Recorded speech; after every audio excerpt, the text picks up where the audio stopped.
Les enfants de Dieu des derniers temps de la fin sont devenus tellement paresseux. Ils ne lisent pas la parole. Ils se contentent des portions de parole données dans les chapelles par les hommes de Dieu. Ce n'est pas ça.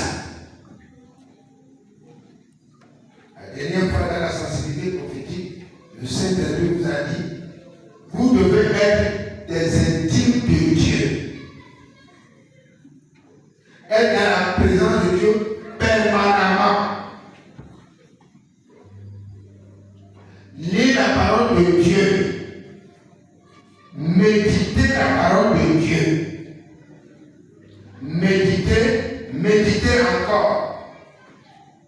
Ruminer et ruminer encore. Jusqu'à ce que la parole vous habite pleinement.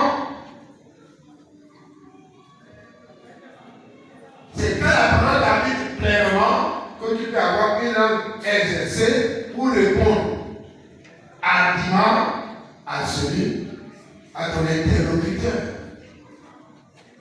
Alléluia. Il est dans tel contexte, le Saint-Esprit a placé le contexte, la parole exacte de ce contexte. Parce que tu médites la parole, jour et nuit. Parce que tu rumines la parole, jour et nuit. Et la parole t'imprègne, t'habite. Alléluia. La parole doit t'habiter pour que ce que Satan prépare pour l'humanité, tu échappes à ça.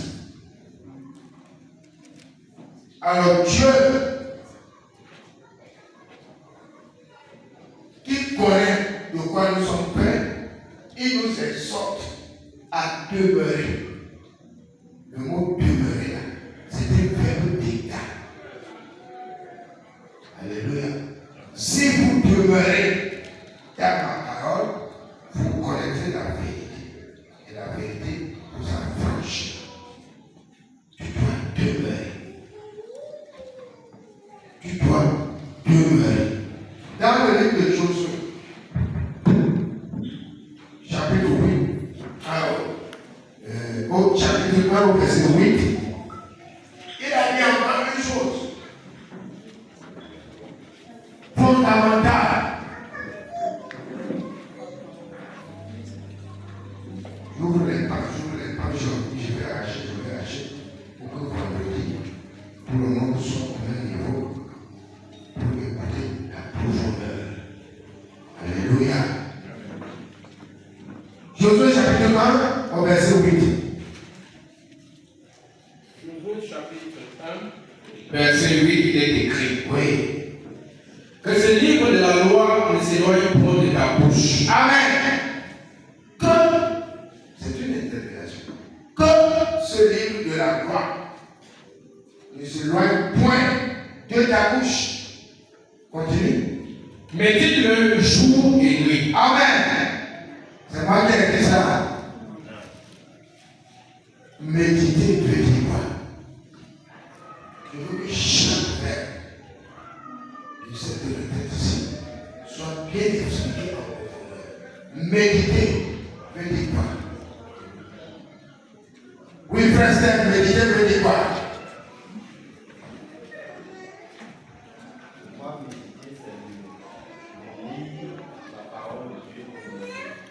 Pour toi, c'est quoi? C'est de lire la parole de Dieu et la comprendre. Lire la parole de Dieu et la comprendre.